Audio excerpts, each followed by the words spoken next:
Hi friends, ई पाठशाला के YouTube channel पे मैं दीपक कुमार एक बार फिर से आप सभी साथियों का स्वागत करता हूं। और दोस्तों, जैसा कि आप लोग जानते हैं कि हम लोगों ने पिछले कुछ दिनों से बायोलॉजी सब्जेक्ट जो है 12th क्लास का, तो उसको हम लोगों ने इस चैनल पे पढ़ना शुरू किया है।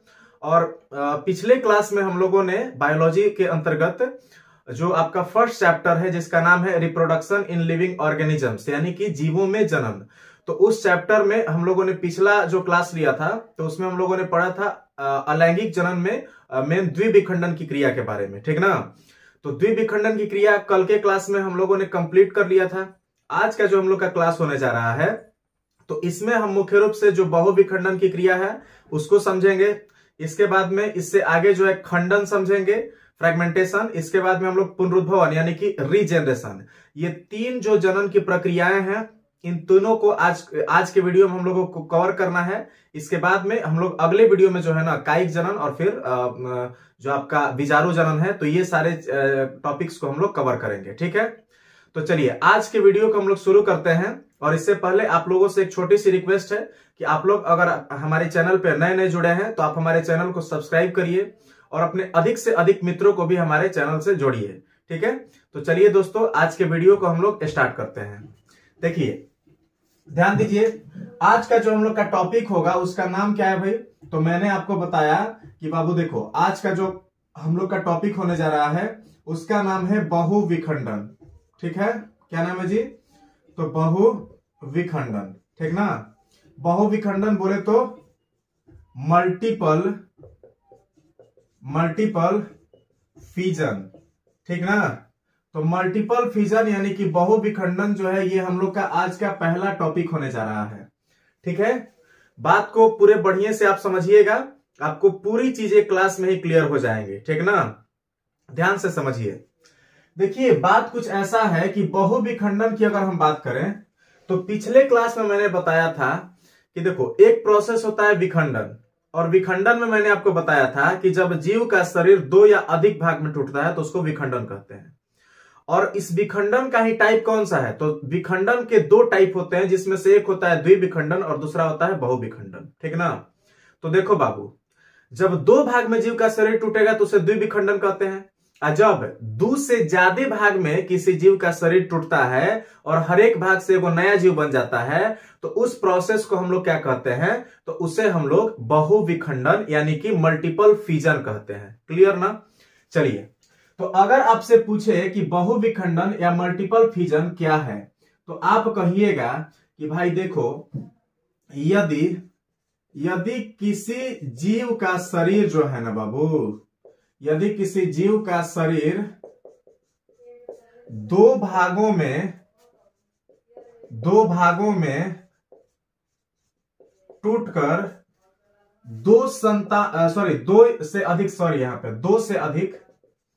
दो से अधिक भागों में टूटकर दो से अधिक संतान की उत्पत्ति करता है, संतान की उत्पत्ति करता है, तो इसे हम लोग क्या कहेंगे? तो इसे बहुविखंडन कहेंगे, ठीक ना।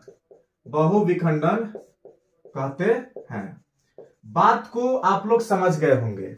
देखिए, अगर आपसे पूछे कि भैया बहुविखंडन क्या है तो आप क्या कहोगे कि देखो भाई, जब भी कोई जीव का शरीर ना दो से ज्यादा भाग में टूटेगा और हर एक भाग से एक और नया जीव बन जाएगा तो इस प्रोसेस को ही हम लोग क्या कहते हैं? तो इसे ही हम लोग बहुविखंडन कहते हैं। क्लियर ना?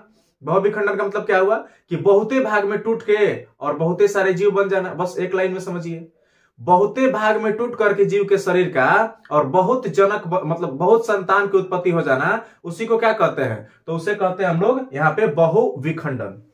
अब देखो, बहुविखंडन के लिए कुछ परिस्थितियां होती हैं, उनको भी आपको समझना पड़ेगा।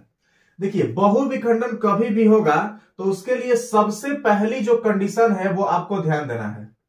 बहुविखंडन के लिए आपको ध्यान देना है कि बहुविखंडन की क्रिया के लिए आपको एक चीज जो सबसे इंपॉर्टेंट है वो ये है कि बहुविखंडन हमेशा जो है ये प्रतिकूल परिस्थिति में होता है। कब होता है? तो प्रतिकूल परिस्थिति जो है, तो ये प्रतिकूल परिस्थिति में कौन सी क्रिया होती है? तो ये होता है बहुविखंडन, ठीक ना। आपसे पूछे कि बहुविखंडन की क्रिया किस कंडीशन में होती है, तो आप क्या कहिएगा कि प्रतिकूल परिस्थिति में बहुविखंडन की क्रिया होती है। ठीक है, अब देखो इसके बाद में आपको ध्यान देना है कि बहुविखंडन की क्रिया के बाद में अवशेष जो है ना, अवशेष बचता है, जनक शरीर का अवशेष इसमें बचता है, ये भी आपको याद रखना है। ये सारी चीजें वैसे हम आपको पिछले क्लास में समझा चुके हैं, ठीक ना। आपको पिछले क्लास में मैंने ये सारी चीजों को समझा दिया है। आज के वीडियो में हम इसको थोड़ा सा रिकॉल कर लिए। अब जो है, अब हम लोग को इसमें मेन समझना है एग्जाम्पल के बारे में कि भैया ये किस में होता है। तो देखो आपको ध्यान देना है कि इसके एग्जाम्पल की बात करें कि किस में होता है, तो सबसे पहले आपको एक तो याद रखना होगा अमीबा को।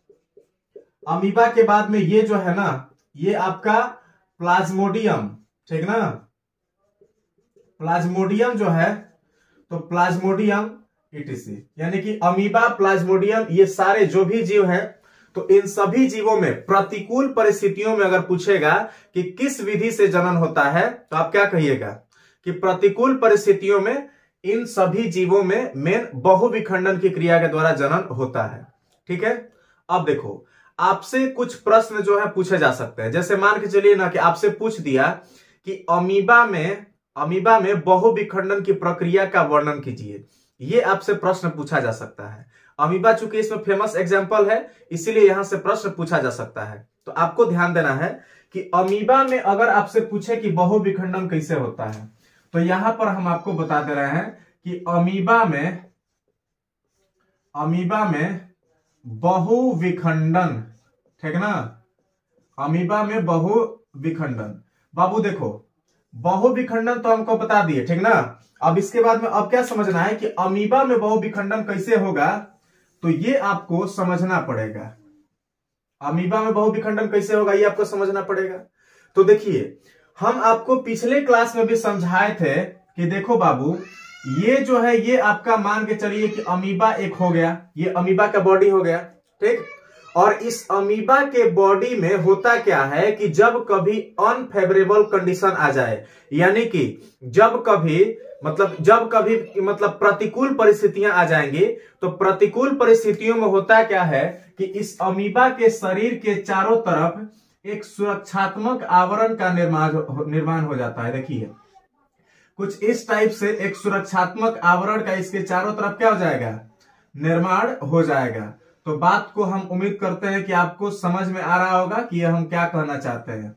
देखिए बात को समझिए, यहां पर इसमें हम क्या बताएं कि जब प्रतिकूल परिस्थितियां आती हैं, तो प्रतिकूल परिस्थितियों से बचने के लिए, यानी कि अनफेवरेबल कंडीशन से बचने के लिए जो अमीबा है वो अपने शरीर के चारों तरफ क्या करता है, एक सुरक्षात्मक आवरण का निर्माण करता है। ठीक है, एक सुरक्षात्मक आवरण बनाता है। जैसे फॉर एग्जाम्पल मान के चलिए जैसे ठंड के दिनों में हमारे लिए ठंड बहुत ज्यादा लगने लगता है, तो परिस्थितियां हमारे लिए क्या हो जाती हैं, प्रतिकूल हो जाती हैं। तो उन परिस्थितियों से बचने के लिए हम लोग क्या करते हैं, अपने शरीर के चारों तरफ आवरण चढ़ाते हैं ना, मतलब जैकेट पहनते हैं, कोट पहनते हैं, स्वेटर पहनते हैं, ये सारे क्या है, आवरण चढ़ाते हैं सुरक्षा के लिए, ठीक ना। तो जब ये सुरक्षात्मक आवरण हम लोग चढ़ा लेते हैं, तो उससे हम लोग को उन प्रतिकूल परिस्थितियों से सुरक्षा मिल जाती है। तो वैसे ही जब अमीबा के लिए प्रतिकूल परिस्थितियां आती हैं, तो इस समय ये क्या करता है कि अपने शरीर के चारों तरफ इस तरह से कुछ आवरण बनाता है, और ये आवरण जो है ये क्या करता है कि इसको सुरक्षा प्रदान करता है। देखिए आपको ये भी ध्यान देना है कि अमीबा जो है, अमीबा प्रतिकूल परिस्थितियों में अपने शरीर के चारों तरफ त्रिस्तरीय आवरण का निर्माण करता है। और ये जो त्रिस्तरीय आवरण का निर्माण किया, इस आवरण को बाबू हम लोग कहते हैं पुट्टी या फिर सिस्ट कहते हैं। क्या कहते हैं, तो पुट्टी या सिस्ट कहते हैं। क्लियर ना। अब देखिए इसके बाद में आपको ध्यान देना है कि जब अमीबा इस पुट्टी का निर्माण कर लिया, तो इस पुट्टी के अंदर ही आपको ध्यान देना है कि इस पुट्टी के अंदर ही जो अमीबा का आपका बॉडी हो गया, तो इस बॉडी के भीतर जो इसका केंद्रक है ना बाबू, तो एक केंद्रक जो है विभाजित होकर के असंख्य केंद्रक का निर्माण कर देता है। कुछ इस प्रकार से देखिए, कुछ इस प्रकार से ऐसे बहुत सारे केंद्रक का निर्माण कर देता है, ठीक ना। देखो इस पुट्टी के भीतर में ही जो अमीबा है वो क्या कर दिया, अपने एगो केंद्रक, यानी कि अमीबा का जो जनक केंद्रक है वो क्या हो गया, तो अनेक छोटे छोटे संतति केंद्रक में बट जाता है। ठीक ना, संतति केंद्रक में जो है यहाँ पे इसका केंद्रक बट गया। देखो बाबू बट गया ना, बहुत सारे केंद्रक बन जाते हैं, यानी कि एगो केंद्रक जो है वो विभाजित होकर के बहुत सारे केंद्रक का निर्माण कर देता है। ठीक है, अब देखो जब इतने सारे केंद्रक बन गए तो ये सारे के सारे केंद्रक जो है ना इसी अमीबा के मतलब पुट्टी के भीतर में ही ये सारे के सारे केंद्रक डेवलप होते हैं। ठीक ना, विकास करते हैं, अपना मेच्योर होते हैं, और मेच्योर होने के बाद में तब तक अनुकूल परिस्थितियां आ जाती हैं। देखो ध्यान से समझो, ये कब हुआ है? तो ये हुआ है प्रतिकूल परिस्थिति में। ठीक ना बाबू, ये जो हो रहा है ये भी क्या है? तो ये भी प्रतिकूल परिस्थिति है। अभी भी ये जो बन रहा है ये क्या है? तो ये है संतति केंद्रक। ये जो अंदर में जो केंद्रक बन रहा है ये केंद्रक कैसा केंद्रक बन रहा है? तो ये संतति केंद्रक बन रहे हैं। ठीक है, अब देखिए इसके बाद में होता क्या है कि अभी तो प्रतिकूल परिस्थितियां हैं। अब धीरे धीरे होता क्या है कि जब तक प्रतिकूल परिस्थिति रहेगा तब तक अमीबा अपने पुट्टी के भीतर में ही अपने केंद्रक को लगातार डिवाइड करते रहेगा और केंद्रक की संख्या में वृद्धि करते रहेगा। ठीक है, अब देखिए इसके बाद में होता क्या है बाबू कि फिर कुछ टाइम के बाद में अमीबा के लिए फेवरेबल कंडीशन आ जाते हैं। अमीबा के लिए क्वेश्चन कंडीशन आ जाएगा बाबू, तो फेवरेबल कंडीशन आ जाएगा। और जैसे ही अमीबा के लिए फेवरेबल कंडीशन आया तो अमीबा क्या करेगा? अमीबा जो है जब फेवरेबल कंडीशन इसके लिए आ गया तो ये देखो अमीबा के लिए जब फेवरेबल कंडीशन आया तो क्या किया? तो देखिए ध्यान से, अमीबा के लिए जब फेवरेबल कंडीशन आया तो अमीबा के अंदर में जो भी ये छोटे छोटे छोटे छोटे जो बुतरू टाइप के इसमें जो केंद्रक बने हुए हैं ये सारे के सारे केंद्रक धीरे धीरे क्या हो जाते हैं? तो बाहर निकल आते हैं। कहने का मतलब ये हुआ कि जब अनुकूल परिस्थितियां आती हैं तो अनुकूल परिस्थितियों में अमीबा के चारों तरफ बना हुआ ये पुट्टी जो है ये क्या हो जाता है? टूट जाता है। और पुट्टी के टूटने के कारण जो भी इसमें छोटे छोटे संतति केंद्रक बने थे ये संतति केंद्रक कहां आ जाते हैं? बाहर आ जाते हैं। और इन्हीं संतति केंद्रकों को हम लोग यहां पर अमीबुली कहते हैं। क्या कहते हैं जी? तो इनको हम लोग अमीबुली कहते हैं। ठीक है, और ये सारे के सारे जो केंद्रक हैं ये बाहर की ओर आकर के और फिर इसमें से कुछ कोशिका द्रव्य को लेकर के अपने साथ में और नए अमीबा का निर्माण कर देते हैं, यानी कि संतति अमीबा का निर्माण कर देते हैं। ठीक ना, तो इस प्रकार से अमीबा में बहुविखंडन की क्रिया होती है। तो आपको अगर पूछे कि अमीबा में बहुविखंडन की प्रक्रिया का वर्णन करिए तो आप सबसे पहले तो ये बताइएगा कि अमीबा जो है तो अमीबा में बहुविखंडन की क्रिया कब होती है? तो प्रतिकूल परिस्थितियों में अमीबा में बहुविखंडन होता है। ठीक है, और इसमें हम आपको बताया कि प्रतिकूल परिस्थितियों में सबसे पहले अमीबा बहुविखंडन के लिए क्या करता है कि अपने शरीर के चारों तरफ एक त्रिस्तरीय सुरक्षात्मक आवरण का निर्माण कर लेता है, जिसे हम लोग यहां पर क्या कहते हैं? तो जिसे हम लोग पुट्टी या सिस्ट कहते हैं। तो ये आपका पहला पॉइंट हो जाएगा।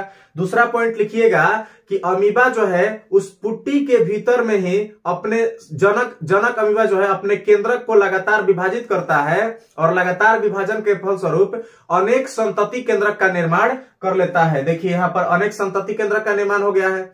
अब जब संतति केंद्रक का निर्माण हो गया तो फिर ये संतति केंद्रक अमीबा में माने पुट्टी के भीतर में ही अपना थोड़ा बहुत विकास करते हैं और विकास करने के बाद में जैसे ही अनुकूल परिस्थिति आती है तो अनुकूल परिस्थितियों में ये संतति केंद्रक जो है इस पुट्टी को तोड़ करके बाहर निकल आते हैं और बाहर निकल के आने के बाद में क्या करते हैं? तो संतति अमीबा का निर्माण कर देते हैं। तो इस प्रकार से आपका यहां पर अमीबा में बहुविखंडन की क्रिया पूर्ण हो जाती है। और बहुविखंडन की क्रिया में देखिए कि एक जनक अमीबा था और एक जनक अमीबा से इतने सारे जो है असंख्य जो है यहाँ पे क्या बन गए? संतति अमीबा का निर्माण हो गया। ठीक है, हम उम्मीद करते हैं कि ये बात आपको समझ में आ गया होगा। अगर समझ में आ गया है तो जल्दी से इसका स्क्रीनशॉट लीजिए, इसके बाद हम आपको आगे बताएंगे।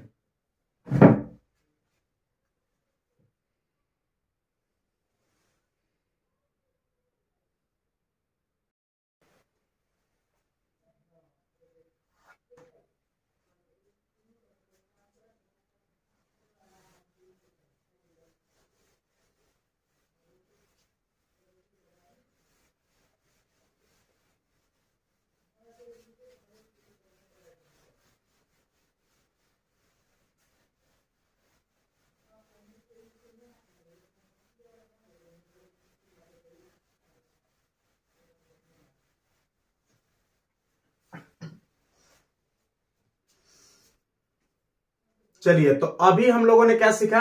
अभी हम लोगों ने बहुविखंडन की क्रिया के बारे में सीखा। ठीक है, चलिए अब अगला जो है, इसके बाद में जो हम आपको मेथड बताने वाले हैं उसको आप ध्यान से समझिएगा। उस प्रोसेस को हम लोग बाबू कहते क्या हैं? तो उसे हम लोग कहते हैं मुकुलन। और इसी को इंग्लिश में क्या कहते हैं जी? तो इसी को हम लोग कहते हैं बडिंग। ठीक ना? तो बडिंग या मुकुलन जो है, ये हम लोग का नेक्स्ट मेथड हम लोग को पढ़ना है, और इसको आप लोग पूरा बढ़िया से ध्यान पूर्वक समझिएगा। ठीक है, देखिए अगर आपसे पूछे कि मुकुलन क्या है, तो देखो इसमें आपको कहना क्या है कि सर देखिए, मुकुलन का मतलब होता है कि जो जनक शरीर है, यानी कि जो जीव है, तो जीव के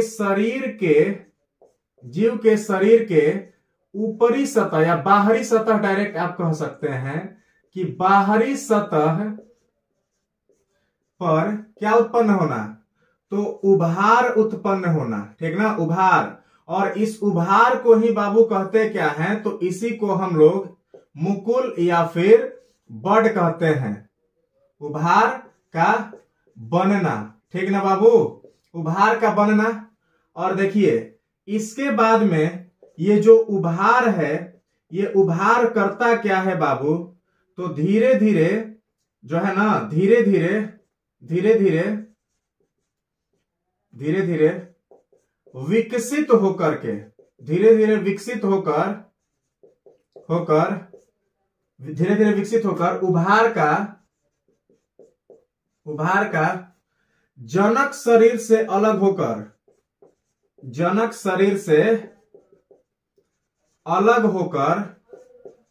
होकर नया संतान का निर्माण करना, संतान उत्पन्न करना। यही पूरा प्रोसेस जो है क्या कहलाता है? तो ये मुकुलन कहलाता है। कहने का मतलब हमारा ये हुआ कि अगर आपसे पूछे कि यहां पर कि मुकुलन क्या है, तो आप क्या कहिएगा कि मुकुलन जो है वो अलैंगिक जनन की विधि है, पहला नंबर। तो जिसमें होता क्या है कि जो जनक शरीर है, यानी कि जो जनक जीव है, उस जनक जीव के शरीर के बाहर जो है एक उभार उत्पन्न होता है। ये कैसे होता है? तो आपको हम यहां पर फिगर में समझाते हैं। देखिए बाबू, जैसे यहां पर आपको समझना है, जैसे मान के चलिए ना कि ये एगो जीव हो गया जिसका नाम क्या है? हाइड्रा। जीव का नाम क्या है जी? हाइड्रा है। जैसे हम यहां पर ऐसे बना दिए, देखिए हाइड्रा है, ये जनक जीव हो गया। हम बोले क्या कि जब भी मुकुलन की क्रिया होगी बाबू, तो मुकुलन की क्रिया में जो हाइड्रा है, इस हाइड्रा के बॉडी पे जो बाहरी सतह है, उस बाहरी सतह पे एक उभार उत्पन्न होता है। जैसे देखिए यहां पर ये आपका हो गया ना उभार उत्पन्न हो गया। ये आपका ऊपर वाला इसे पार्ट बन गया अपना। तो उभार उत्पन्न होता है। ठीक, और ये उभार जो है बाबू, ये धीरे धीरे ये विकसित होता है। ये उभार क्या होता है? तो ये उभार जो है ये धीरे धीरे विकसित होता है। समझ गए ना? ये उभार जो ये धीरे धीरे विकसित होता है, और विकसित होते होते देखिए, ध्यान दीजिए, धीरे धीरे अपना विकास कर रहा है, धीरे धीरे विकास कर रहा है।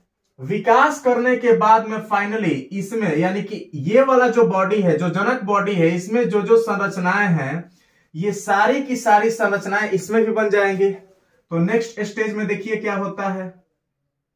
ये कुछ ऐसे हो गया, ये कुछ ऐसे हो गया ना, देखिए यहां पर।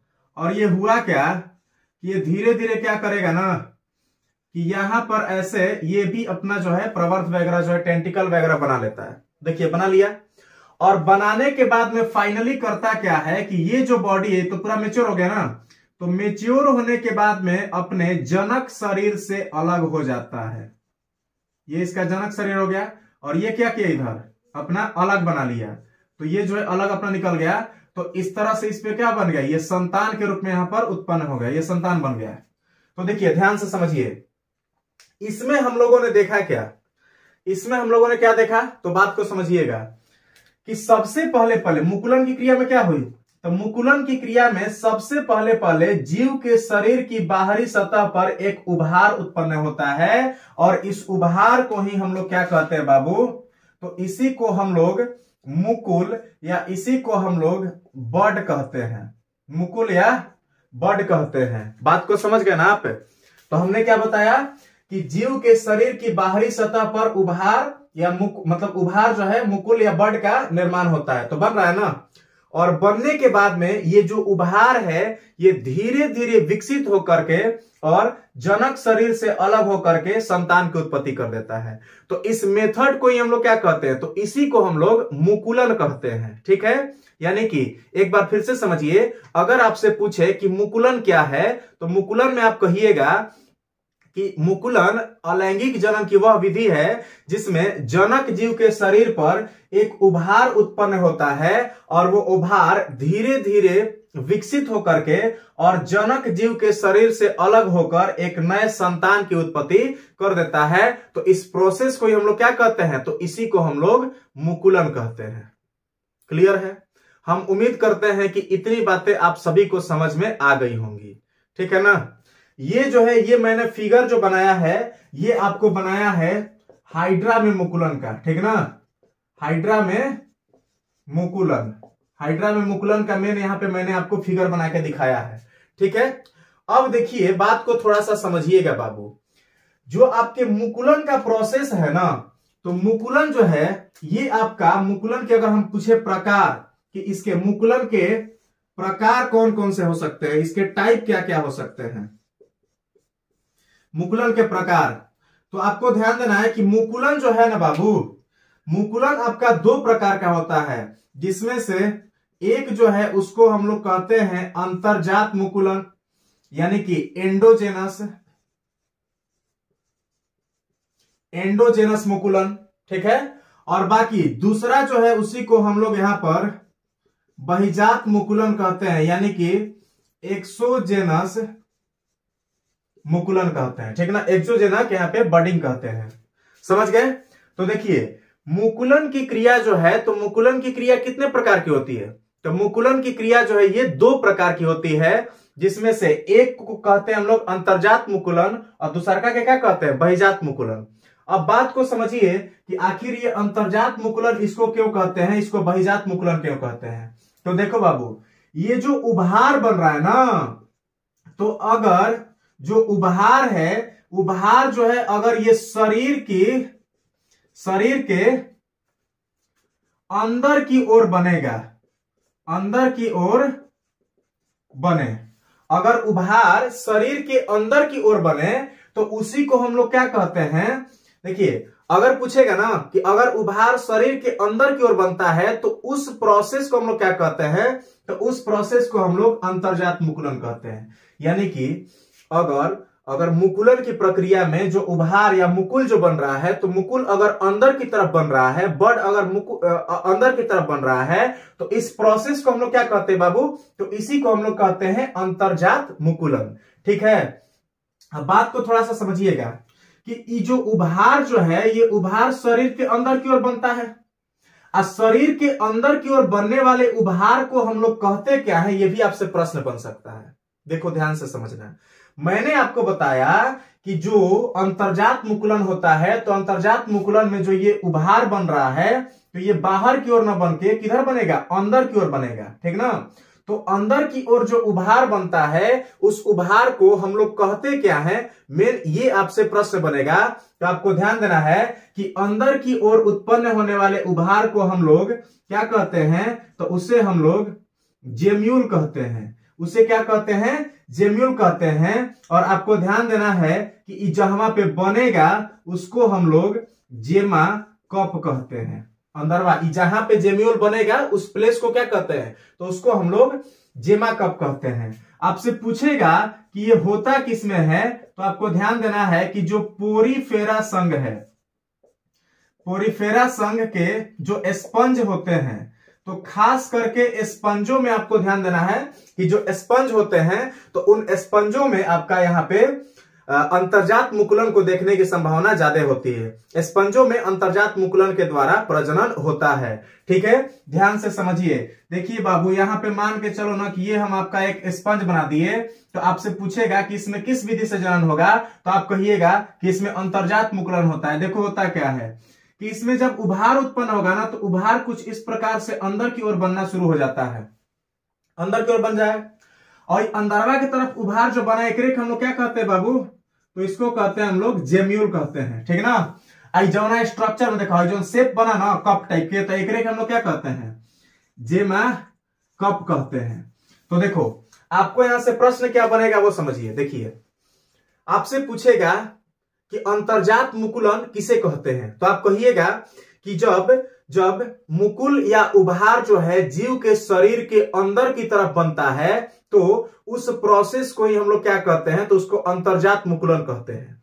अब आपसे प्रश्न पूछेगा कि अंदर की तरफ बनने वाले उभार को हम लोग कहते क्या हैं, तो आप कहिएगा कि उसे हम लोग जेम्यूल कहते हैं, ठीक है। इसके बाद में आपसे प्रश्न पूछेगा कि यहां पर जो जेम्यूल है, तो जेम्यूल जिस स्ट्रक्चर में, जिस संरचना के अंदर बनता है, तो उसे हम क्या कहते हैं, तो उसे हम लोग क्या कहते हैं, उसे हम लोग जेमा कप कहते हैं।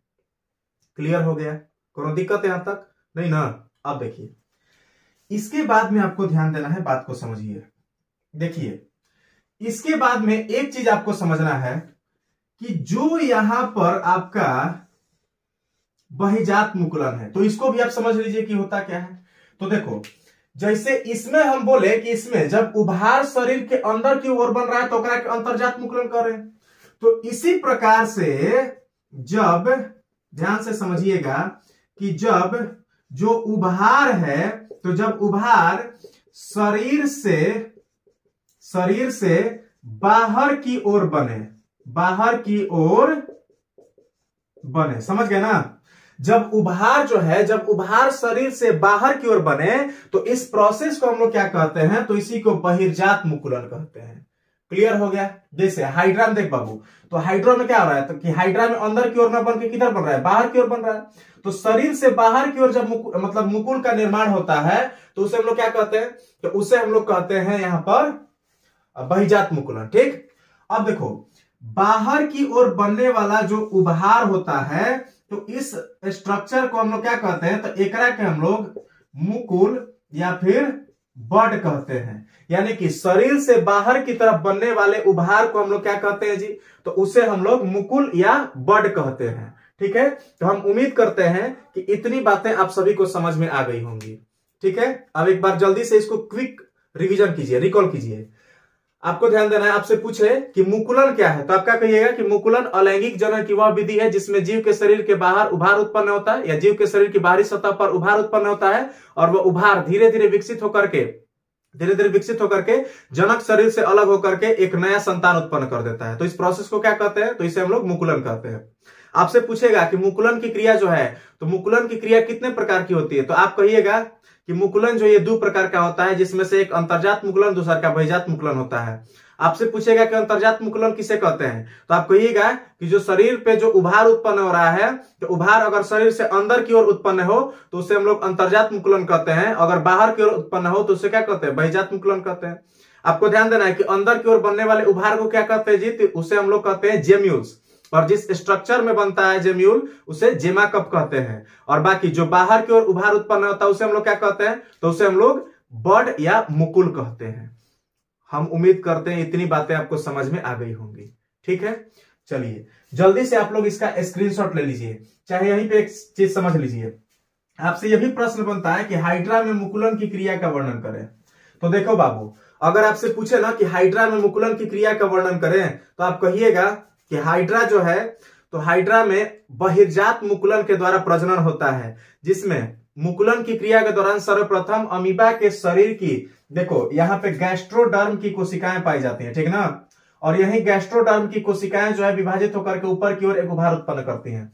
तो आप कहिएगा कि हाइड्रा में मुकुलन की क्रिया के दौरान सबसे पहले गैस्ट्रोडर्म की कोशिकाएं विभाजित होकर के शरीर की बाहरी सतह पर एक उभार का निर्माण करती है, जिसे हम लोग क्या कहते हैं, तो मुकुल या बड कहते हैं, ठीक ना।